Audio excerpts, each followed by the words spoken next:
Like and subscribe right now, or else this will be in your bed tonight. r/ask Reddit by Planet Reddit. What's your holy shit works moment?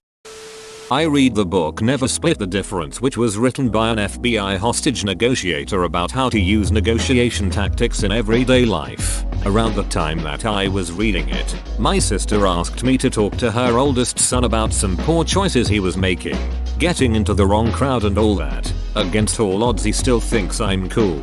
So I decided I'd give it a shot and use some of what I'd read in the book to get him to talk. One of the big things in the book is mirroring, wherein you just repeat the last thing that a person said and they keep unpacking what they're talking about, without actually being asked a question. The author describes it like a Jedi mind trick because it allows you to get the person talking without them ever feeling interrogated. They essentially interview themselves. So I tried it with my nephew and it was friggin' amazing.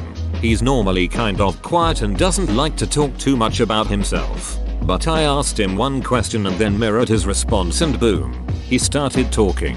I was amazed at how that junk worked. It's a really good book and there are lots of methods discussed in it. Read it yourself if you want to see. Okay, this is really interesting. Can you give me an example of how mirroring works? Like say I said, why do you watch so much YouTube? And they say, I dunno. I just like it. How would you further that? You just like it, I think. Never really researched the topic myself. This is actually a perfect example. You basically are fishing for them to elaborate without actually asking them to elaborate. When some people feel like they aren't being clear, they will add more details to be better understood.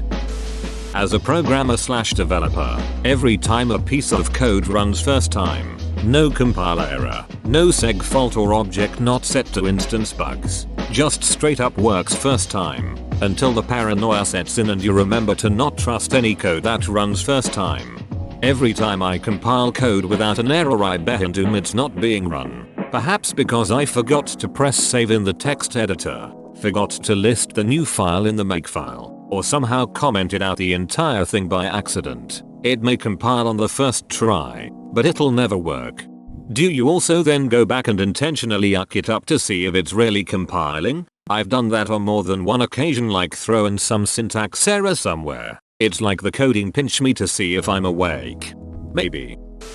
When learning guitar, the first time my left hand made a chord automatically via muscle memory rather than consciously putting each finger into place. It's like a tiny miracle. The first time I played the F major Barry chord was amazing to me, but now I'm on to B major. Ugh. Yeah, it's tough, but once you have the 4 common Barry chords down, you can play pretty much any song. Try using your ring finger to cover the D, G, and A strings instead of using 3 fingers. Not all people's ring finger can bend back to do this though.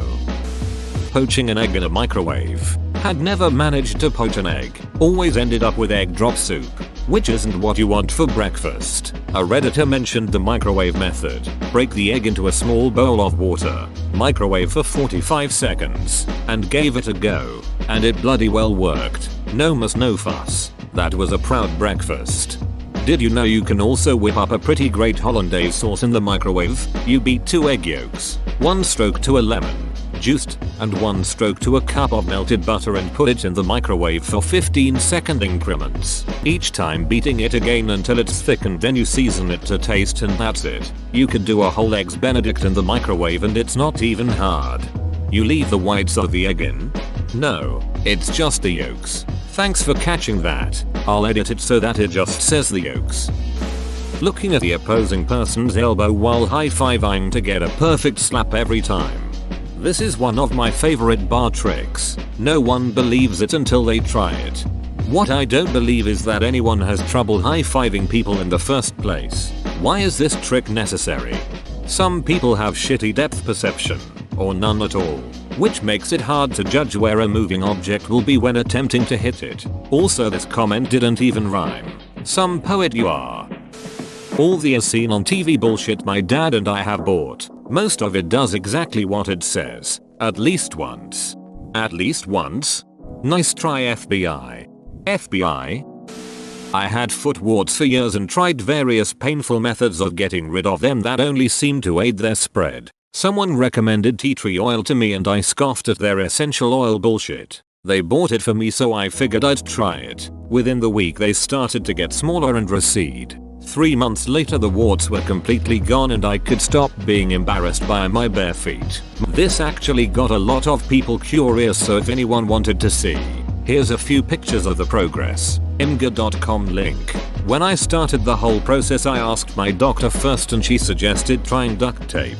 Several months later of that not working, I had a dermatologist appointment and she recommended OTC wart remover or just waiting a few years for them to go away. That made my skin crack and bleed and it spread the warts to more parts of my foot. I tried digging at them with razors when the acid burned away the surrounding skin and freezing some. Nothing showed any signs of helping until I tried the tea tree oil. Some organic remedies have worked with some success for centuries, but unfortunately a lot of it is caught up and cluttered with the modern hip and vogue bullshit to sell to gullible people. Some organic remedies have worked with some success for centuries, but unfortunately a lot of it is caught up and cluttered with the modern hip and vogue bullshit to sell to gullible people. This is so true. I'm originally from an area that tea tree is native to. Lots of farms. Harvest. Processing. I used it for pimples as a teen. Disinfectant for bug bites. Same thing for eucalyptus and blocked sinuses, etc. Then at some point, these kinds of practical products were co-opted into the bizarre world of MLM and anti-vaxxers, etc. I'm still scratching my head as to how, why, when it all started. Think I might need to rub some oil on the itchy scalp. Truth. The bark of Hercules club is good for toothaches. It will straight up numb your mouth. Photocopying food. Planted some trees and bushes 5 years ago. Once they get established there are many ways to take one plant and turn it into multiple. For example, I have these awesome berries called haskaps, and this past winter I turned one bush into about 20. I've turned 5 strawberry plants into at least 800 of them over the last 5 years. It just seems so weird. I walk into a store and see strawberries for $5 for a small box of them, and I think I can fill hundreds of those boxes and freeze them and turn them to jam and make them last all year long just by instead buying strawberry plants and growing my own. The amount of money you can save is insane. Plus, those store-bought strawberries are picked green and nitrogen blanketed to artificially ripen faster. They taste like a bag of OS. My strawberries are life-changing. So incredibly good. Are you that Canadian guy on YouTube? Make $1 million with plants or something? He was being facetious but very informative. We're growing the soil, not the plants. That's me, yes. I was having fun with clickbaitgicals, testing if it impacted click-through rate. I'm glad to say it did, but wasn't enough to cause me to use them anymore. I hate them. You've got to be kidding me right now. I feel like I just bumped into a celeb. I was making a joke to get people to go look at that vid. I loved it. I want my whole yard to be strawberries and daffodils now. I was sort of thinking of getting into gardening, and now I factor gardening area and HOA rules when we are looking at houses. When my brother got a job. Followed immediately by, oh wait, no, false alarm? That's funny. I told an older teammate of mine that I was having relationship troubles. His advice was to speak calmly to my girlfriend and tell her that I understood her, but she was not being very rational on the issue. The next time I got into a fight with her, I did exactly what he said, calmly telling her she was not being rational, and I couldn't believe it, but it actually worked. Fight was diffused and we made passionate love. Just kidding. We had the biggest fight we've ever had, leading us to go on a break for a couple of weeks. More of a holy shit, it doesn't work moment. LOL. As I was reading your story, I said to myself, this would be the first time in human history that this would work. I actually knew someone that worked on. No, see, you're being paranoid. Her response, oh, I probably am. Ugh. The proper response to this is, just because I'm paranoid doesn't mean they're not out to get me. Punching $90 into a microwave instead of 130. Or 99 if you want a little extra. LOL. My friend taught me the laziest way to get 30 seconds was to just press 33 instead. Wouldn't pressing +30 be faster because it auto starts? So over winter my truck stopped blowing air on the defrosters. Lowest fix estimate was $1,000. Pretty sure the shops were trying to scam me. I tore my dash apart and figured out a door for changing where the air is blown wasn't moving. I fixed it Vaseline. How to fix anything mechanical. If it moves and it shouldn't. Duct tape. If it doesn't and it should. WD-40, or in this case Vaseline. WD-40 is good for freeing stuff up but not for long-term lubrication. Vaseline is long-lasting and non-toxic. Also shouldn't eat away at plastics. Edit. Apparently it does damage plastic. Tell that to my Rubik's Cube. It does not like petroleum jelly. Silicone lubricant is better for plastics. Like 90% of my rockets in Kerbal Space Program. I'm convinced they're sentient and only fly because they want to make me happy. I just go into sandbox, smack on 20 or so rockets, a couple ladders, and wheels and call it a day. This one should be a lot higher, especially for the more complex rockets. Getting into orbit is one thing. It's something else entirely to land and drive a dune buggy on the moon. Or have a big space station around Gilly where you can just go on either and jump from orbit to the surface and back. My holy grail is to fly an ordinary subsonic manned airplane in Joule's atmosphere and then be able to return back to orbit.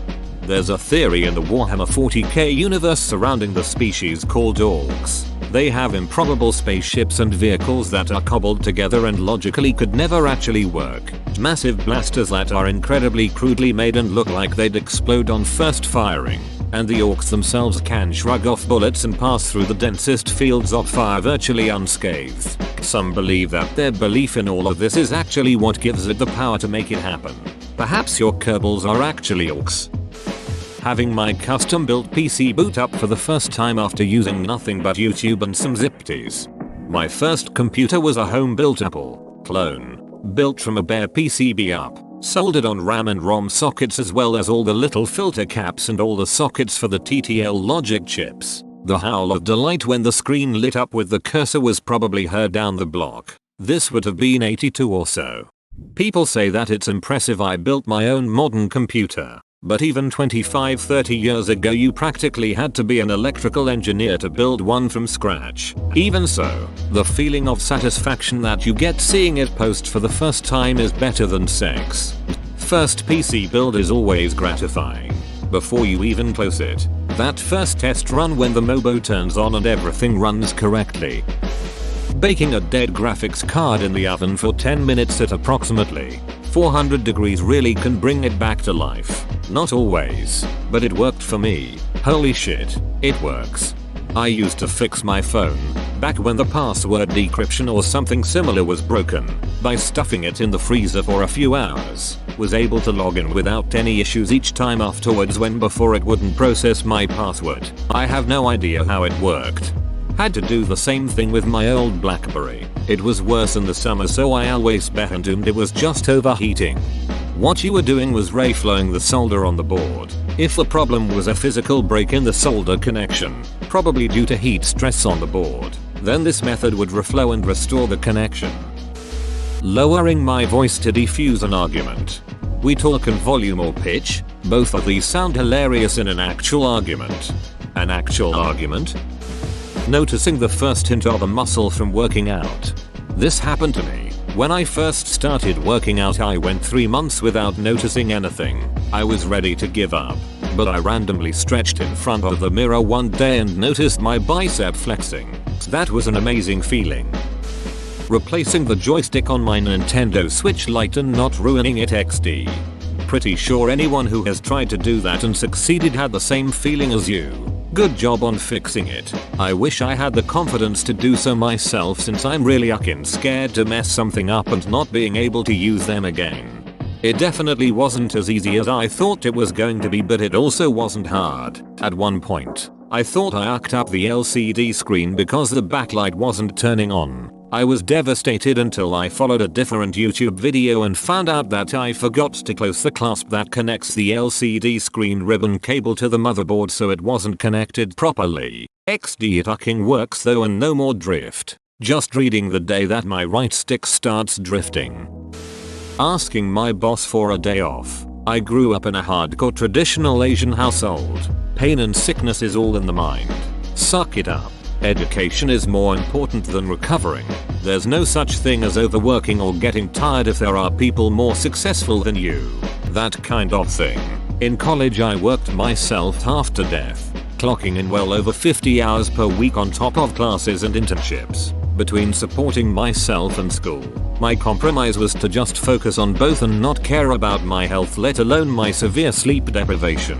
One day I finally snapped and wanted to call off work 5 minutes before a long day shift. I wrote the most polite, scared text that may as well have been a UN speech in the Humanitarian Council. For the first time, someone superior to me acknowledged that my health is important, that it's okay to take care of myself, and to take a break. OFC, I didn't make a habit of calling off on short notice. But yeah, I never thought personal wellness would be an acceptable reason to take a break. Rub a walnut into the grain of lightly scratched wood furniture. Thanks Ron. You're welcome son. Join our community Discord, link in description. I heard this bit of advice for those who have ADHD or ADHD tendencies about giving yourself a certain amount of time for all the tasks that need to be done in a single day. You also make a list of things you want to do and you get to use the extra time to do something fun. My behind would procrastinate until the last moment, then sit and hate on myself for not doing the chores for an hour, and then use the last hour to do a rushed mediocre job of whatever chores I can muster. If the list doesn't work, try the reverse. List things you've done. It'll get the dopamine flow started. Also, when you know you just can't do something, make yourself give it 1, 2, or 5 minutes. There's a good chance that you'll keep going once you have got over the hurdle of starting. Back in the day, my brother left a 5.25 inches floppy disk in his car, and the sun warped it to the point that we couldn't use it when we needed to reinstall the program on it. Figuring I had nothing to lose, I carefully cut open a spare floppy disk and transferred the storage media from the warped one into the good one. I popped it into the drive, and we were able to copy the files off of it onto a new blank disk. It was such a long shot. I was excited when it worked. Back when floppy disks were floppy. First time I made a girl orgasm with a cunnilingus. I got bad news for you. I'll have what she's having. Haha, same. Was a virgin and a wizard. Before the first time sex, had researched some tips and tricks on OHub. Fingering, licking. Turns out I was good from the first try. Serious confidence boost too. Microwaving an egg and mug cake and basically a whole bunch of food. A whole bunch of food? I've had plenty of those moments when I've fixed my car. The happiest and most exciting one was probably when I bought an extremely cheap car with a turbo engine for a daily driver. It was super slow, which was the reason for the cheap price. After investigating the problem, it seemed that the turbo was completely out of the picture, which could mean it needs to be replaced. After investigating further, I noticed that one little metal pin was missing from the turbo setup, and I of course tried replacing it. Holy sh1 works, was exactly what I thought when I took it a test drive after replacing the pin and floored it. Had a strip of LED lights, was bored, took the strip and improvised some electronics, drilling holes in places, using an old Ethernet cable wires to connect the LED strips. I did not expect it to work and thought 3 hours down the drain, but then I switched it on. imgur.com link. This is how it looks. When I bought a 6-in-1 music center last year that could play vinyl records, CDs, cassettes, FM radio, and Bluetooth. I have a big record and CD collection but no cassettes, so for a while the cassette player lay dormant. When I moved back in temporarily with my parents, I moved in my music center. I found some old mixtapes my mum recorded in the early 90s of her favorite tracks. I decided to pop the tape into the cassette player and it worked. It was the first time my parents got to listen to those tapes in 20 years. Tapes and LPs last fucking decades. One scratch ain't gonna kill them. Diet and exercise. After years of being obese and thinking that I was simply always going to be fat, I went all in for a 3-week period, drinking nothing but water, counting every calorie, eating at a deficit, and exercising daily without fail. I got on the scale after day 20 and say that I'd lost well over 10 pounds. Blew my fucking mind. I went on to lose over 100. When I was in high school I found a video that showed a combination that you could enter into a vending machine and get your money back. Me and my friend tried it on our campus vending machines the next day. We didn't get that much change, but when we used the code we would get something like 50 cents per vending machine. Actually doing the stuff I'm anxious about relieves my anxiety. I never remember that when I need to, though. Here's a different one. I am the owner of an 80-year-old Mosin Nagant rifle from the former Soviet Union. Damn thing went through World War II. I took it out to shoot and found that it did not shoot straight at all. Multiple different people tried to hit steel and paper targets and just managed to hit wildly high, right or both. I fired up the old internet box and proceeded to seek a solution to my wayward former Nazi killer, only to be told by multiple old firearms blogs that Mosins were zeroed at the factory with bayonets attached and will not shoot straight without one unless they are A-zeroed. Something about barrel harmonics. Anyway, $30 and shipping, and a week later I was able to put this theory to the test. In my utterly unscientific trials I found that yes, the bayonet does indeed make the rifle shoot straight. My friend at the range and I were both very pleasantly surprised and had a good chuckle. Now I can ring steel and detonate National Socialist watermelons all day and night. Too long didn't read.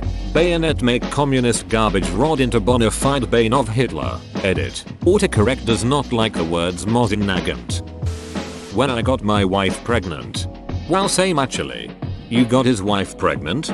Yes, but I was also shocked when I got mine pregnant. We had tried for so many years and then suddenly it happened. Not sure why she came out Asian, but I'm a proud daddy. When I bought my wife a 1960s era aluminum Christmas tree off eBay for cheap because the color wheel, basically a slow gear DC motor that spun a color wheel above a floodlight for illumination, didn't work. I managed to tear it down and clean and lube it up to get it functional again. Pruning plants feels like it should not work, but it just does. When I figured out how to properly set up my first game console, me building my first desktop, I panicked when I saw that it turned on but nothing was happening with the screen that I forgot to plug in. The first time I burned something with a magnifying glass in the sun. Bought a car that hadn't moved in years and had it dragged home. Let it sit for a few months before doing anything to it to save up some money. Tried to start it, pretty much knowing it wasn't going to run. It hadn't in years, after all. I almost put my head through the damn roof because it actually started, almost without hesitation. Literally half the code I write. Oh, good one. I got into tech the moment I got a Hello World out of the coding class I took on a whim. Holy shit, I made the computer do a thing. I am a king wizard. Writing the text config for 5 Cisco routers from scratch for our 5 locations, each about 200 lines long, with routing, VPN, and network interface configs. And it worked first try. I spent a month reviewing those configs since I was terrified I'd break things on a Friday night then not be able to get it fixed before Monday morning, so I worked hard on it. It all worked, of course. I still got called out by the C-level team since they didn't tell me about a chat system they use that needed a network port open. But to them, everything was broken. Literally one wrote that in an email to my boss. Thanks for watching. Subscribe for 3 videos a day.